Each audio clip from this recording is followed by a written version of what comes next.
Hi there, everybody. Today we're going to be talking about comparing and contrasting when looking at culture and context, which is one of the sections in both the comparative study and should be touched upon in task A of the e-portfolio. For those of you in the younger years, you start to talk about this a little bit more when you're focused on biography of the artist. So let's take a look at what that looks like. So for culture and context, what we're looking at is what forces helped shape the work. What external forces in the world is what I'm referring to, but also the internal workings of the artist, how they feel about things. What was the cultural background of the piece? Understanding the culture that it was made in. So where the artist was living, their socioeconomic class, their upbringing, their religion, all these things play into their pieces, or can play into their pieces rather. What was happening in the artist's world on a personal level? What was happening in the artist's world? If an artist is going through a heartbreak, that's going to change the effect as opposed to being through a joyful time. So you have to look at what was personally happening. So this is where biography is important. How did the artist feel about the world? So what was the artist's opinion about what was happening in their day and age? What is the artist's relationship to the subject? So whatever's going on in the piece, what is their feelings about it? Positive, negative, in the world, the country, the city at the time the piece was being made. I'm recording this during the coronavirus pandemic. Obviously, artists are responding and reacting to that. That's the same throughout history. Artists always respond and react to what's happening in the world, but also on a more local level as well. So you have to understand history. Remember that any subject you study in school is never looked at separately and discretely from the others. You have to look at it in a wider range. So this is where history comes into play. This is where developing those research skills are really important. And the socioeconomic factors. Those are very important as well, because depending on which class someone is in, because sadly classes do exist, that's going to affect how they're handling things. Which art movement is the artist a part of? Sometimes an artist is actively a part of a movement, so that is very important. Sometimes they're lumped into a movement after they've passed away, so that's also relevant. So keep an eye out for those sorts of things. Now we're going to be looking at two Canadian artists again. This is Frederick Varley's For What? It's an oil on canvas from 1917 to 1919. For those of you who remember your history, you'll know that that is the end of World War I, World War I having ended in 1918. So if you're looking at this image, you can see very clearly in the piece the fields of crosses, the bodies in the wagon, the gravedigger, presumably a soldier standing up, and very much the field of battle that he's looking at. The next piece is by Gertrude Kearns. It's called Deliere number 6. It's a portrait of retired Canadian Forces General Romeo Deliere. We'll go into more detail about that afterwards. It's quite a large piece. I haven't included the size on here for some reason. I think I've forgotten them, but it is a significantly large piece. Now we're going to talk about how we set these up. So just like in my other two presentations, I've used a Venn diagram. Now, to reiterate, those of you who are in the younger years, so year 9, year 10, year 11, so those of you in MYP and moving into the final years of MYP when you're doing the e-portfolio, a Venn diagram is a good way to get this information out and onto the page in a presentable and digestible manner. For those of you in the DP program, however, Venn diagrams are a good starting point. And I really encourage my DP students to do one by hand or on the computer, whatever works for you, but rough one out to get an idea of the similarities and differences for the artists or the artworks. And remember that in the DP, you're doing 3, not 2. So it's going to look a little bit more different than this one. But for the DP students, this is just a starting point. If you're really looking to hit those high numbers for your marks, you need to go into more depth and detail than the point form of Venn diagram will allow. So use this as a starting point, do a rough version of it, and then type it up, okay, into more detail and more depth than you could actually get by writing in point form. So As you see, you got both pieces here. You can see them compared. Yes, the opacity is a little bit lighter, but you get a general gist. One's a landscape, one's a portrait, things like that. But we're not looking at those literal formal analysis things. We've already discussed formal analysis in previous videos. We're not also talking about function and purpose. We're not looking at the message they're trying to get across. We're looking at the culture and context of their time periods and their opinions and feelings related to these subjects. So let's keep our discussion very much on that point.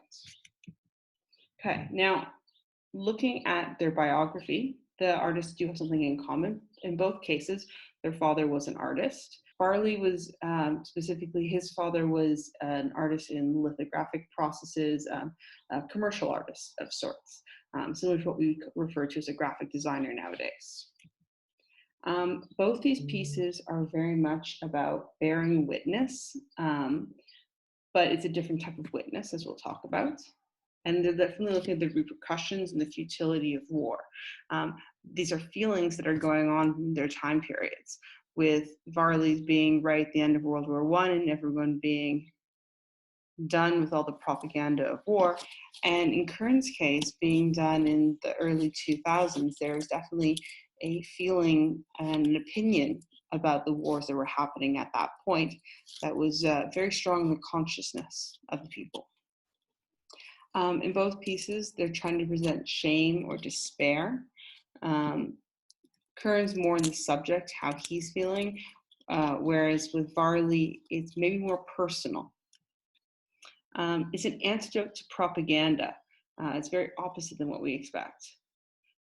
Despite the fact that it's an antidote to propaganda, both of these artists worked with the Canadian Forces War Artist Program. They were both members of that. So although it's the opposite of propaganda, it was with the assistance of the military. And both pieces are held in the Canadian War Museum in Ottawa. It's important when you're talking about culture and context, look at what the outcome is for these pieces, where they ended up, what's the story of the physical object itself is hiding reality. At a quick glance, you might think that the Varley piece is just a landscape. If you're walking by it in a gallery, not really paying attention, particularly if it wasn't in the War Museum, you might just kind of glaze right by it. Whereas Kearns' piece, the camo is so overwhelming. It's at a quick glance, you think maybe that's just camo. It's about looking a little bit deeper and a little bit closer as they come to grips with reality. And that's actually linking very much to how people feel about war, because oftentimes the media can get so overwhelming that we just sort of glance over. We don't pay attention. Very few people watch the nightly news anymore, sadly. We're overwhelmed by the headlines. We scroll past it on our social media feeds. This is asking you to stop, take a look, dig past the noise, and see what's really going on in these scenes. Now, although this piece, Kearns' piece is not directly linked to Varley's, Kearns was aware of the piece, as she later did use the title for what as part of her other artworks. So she appropriated Varley's work, the question of it. So there's an informed decision-making process on Kearns' part.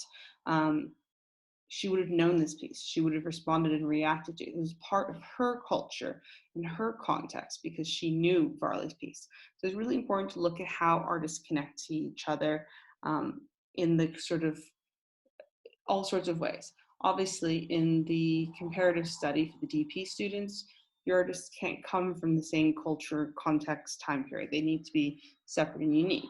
In which case these two would work because although they're both Canadian, they're split very much by time, by nearly 100 years. Varley's piece, he is looking at an unknown soldier. We don't know the name of this soldier. Maybe Varley knew it. Hopefully he knew it, sitting there recording a person so physically close to him at the time, but we won't know it. It was never recorded to the best of my knowledge. And remember, everything you do is based on the best of your knowledge of your research. But as a teacher, I always research whatever you guys are sending me. So if I don't already know the subject, I'm going to spend a little while looking into it, and I better be able to find the same answers you've come up with. Whereas with Kearns' piece, to go back to what I was saying, it's a known subject. This is retired General Romeo Dallaire. It's a very specific person. the person who's named in the piece. It's titled after him, after all. Varley's piece was created during the events it refers to. So it takes place, this piece is referring to the end of World War I, and it was created at the end of World War I. So it's linking very much to the time that it was made in. Kearns's piece was made as a reaction to the Rwandan genocide. The Rwandan genocide happening in the mid-90s. This piece was made in the early 2000s. After the fact, is looking back at the past. Varley served in the military, whereas Kearns was embedded with the military for 5 weeks as part of the Canadian Forces War Artist Program. So it's a different look at how. What I understand, Varley had several tours during World War I. He went over more than once. If you look back to that quote that I had on the previous slide, where Varley was writing to his wife, he's referring to having come back to France. So he had been there a few times. Whereas with Kearns, this piece was done, if I remember correctly, before she was embedded with the military, but she did many pieces with the military, and this is, one of the ones that's connected with them. Varley's is dealing with his own PTSD. He continued to deal with those struggles throughout his work and throughout his career, but this piece definitely shows us one of those moments that would have led to that. Whereas Kearns is dealing with the subject's PTSD, which is detailed very heavily in the book that he wrote about his experiences, Shake Hands with the Devil. So she's dealing with that. She did, in fact, 6 pieces in Deliere in the same sort of format, and they kind of go through the stages of grief and denial and things like that. So they all connect to what he was going through. Varley's is very much a fact-based scene. Varley was very much a painter who did a sketch in the moment and then would bring that back into his studio and turn that into a larger painting. Obviously, some things change over the process of doing that, but it's based on an original fact. Whereas Kearns is more about a personal response. It's not necessarily a factual moment. She didn't necessarily sit there in front of Deliere with his hands over his face like that. But she's creating a piece inspired by the man. And whether he actually held that pose in front of her is a debatable issue, but she's made that inspired. So it's a personal response. Varley's definitely matched the mood at the time. He was being tired of war, which is something that I spoke about already. Whereas if you consider what was happening in the early 2000s with the Second Gulf War, galleries felt that her work wasn't subversive enough. Kearns's didn't really push the boundaries enough for their taste. His experiences in war colored all his works. His landscapes that he later did as a member of the Group of Seven were all ravaged by war. Himself and one other artist in the Group of Seven were both responding very much to that, and it kind of led the direction of the sorts of landscapes they painted rather than their compatriots. But if you look at his landscape work done later in his life, it definitely does show the signs of someone who was at that point in his life seeing things that were destroyed. In the case of his landscapes, that they were destroyed by the climate, they were destroyed by fires, things like that. But that was all colored by what he saw when he served in World War I. The majority of Kearns's work, she's been doing portraiture that connects to the Canadian Forces. So you can see that, with one doing mostly landscapes, although he did portraits as well, he did mostly landscapes. She did mostly portraits. They're very much opposite ends. All right, so that gives you guys a rough idea of how to get started on doing the culture and context section of your compare and contrast in your write-ups. Please remember what I've said in regards to which year group you're in. Remember MYP. Getting these point forms out through a Venn diagram is great for seeing a final product within the slideshows that you're creating for me. Those of you who are in the DP program, remember that this is a starting point. You need to go more in depth and in more detail than a Venn diagram is going to allow you to do. But I definitely suggest you start with it because you can see the links. It took me quite a little while to find some of these links. For example, I didn't realize that both artists, that their fathers were both artists as well.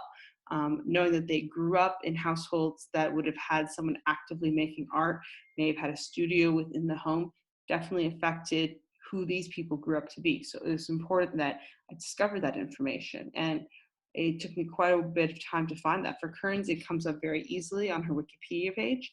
For Varley, I ended up finding that when looking at some genealogy websites and was able to track that information down. So you don't know really where your research is going to take you. You want to look very broadly. All right, guys, good luck with your work and I look forward to seeing it. Thank you.